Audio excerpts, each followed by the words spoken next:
کشمیر کا مسئلہ یہ پانی کا مسئلہ نہیں ہے. کشمیر کے اندر 1921 سے بھی پہلے کوشش کی جا رہی تھی کہ ایک مرزائی ریاست کا قیام عمل میں آ جائے، جس طرح عربوں کے اندر اسرائیل کا وجود آیا تھا. اور اس کی مثال میں دیتا ہوں کہ 1846 میں انگریزوں نے 75% کو فروخت کر دیا تھا، لیکن اس کے بعد اس کی اولاد کشمیر میں حکمرانی نہ کر سکی، اور کشمیر میں جو امر سنگھ تھا اس کا بیٹا ہری سنگھ، اس کو ایک سازش کے ذریعے اس کو اقتدار دلایا گیا.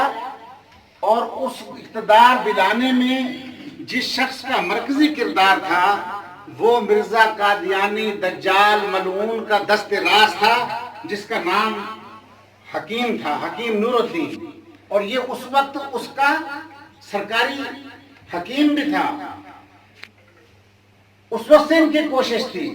اور اس کے بعد پھر 25 جولائی 1931 کو فیروز منزل میں شملہ میں ایک میٹنگ ہوئی، آل انڈیا کشمیر کانفرنس کے نام کی.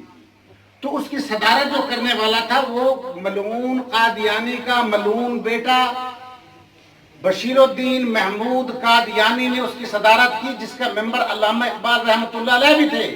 اور علامہ اقبال صاحب رحمۃ اللہ علیہ ٹریک ہو چکے تھے. علامہ اقبال ان کے بہت قریب گئے.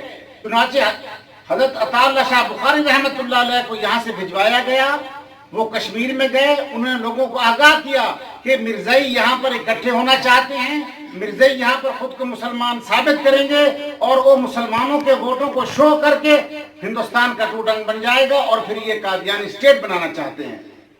اور علامہ صاحب رحمۃ اللہ علیہ کو حضرت انور شاہ کاشمیری رحمۃ اللہ علیہ کی نظر و توجہ سے اللہ پاک نے ان کو اس فتنہ دجال سے بچا لیا.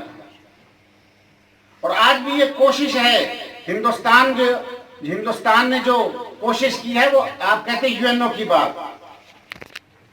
یو این او والے کروائیں گے اس میں الیکشن، یاد رکھیے گا. لیکن سب سے پہلے کیا ہے، وہ وہاں پر مرزائیوں کو بسائیں گے، مرزائیوں کو مسلمان شو کریں گے، اور مسلمانوں کو شو کرنے کے بعد پوری دنیا کو دکھائیں گے کہ یہ مرزائیوں کے جو نمائندے بیٹھے ہیں یہ مسلمان ہیں، اور مسلمانوں نے پاکستان کو چھوڑ کر اب جو ہے ہندوستان کے حق میں مکمل ووٹ دیا ہے. آپ کی قرارداد کو ہم نے پورا کر دیا ہے.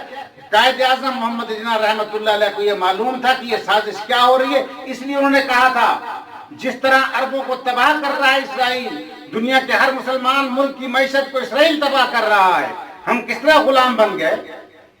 ہم پیاز باہر سے منگواتے ہیں، ہم گندم میں خود کفیل ہیں، ہم چینی میں خود کفیل ہیں، ہم کپاس میں خود کفیل ہیں. میں کہتا ہوں آپ باہر سے کوئی چیز نہ منگوائیں، کوئی پاکستانی بھوکا نہیں مر سکتا. تو پھر ہم مقروض کیوں ہو گئے؟ کہ جنہوں نے دولت لوٹی ہے وہ راندہ درگاہ کیوں ہیں؟ ان کو ان ختموں والے محلوں میں سکون کیوں نہیں ہے؟ یہ لوگ کیوں در بدر پھرتے ہیں؟ یہ خدا کا عذاب ان لوگوں پر ہے جنہوں نے اس قوم کو لوٹا، اس قوم کو محکوم بنایا، اس قوم کو مقروض بنایا. خدا ان کو اور ان کی نسلوں کو کبھی بھی سکون سے نہیں رہنے دے گا.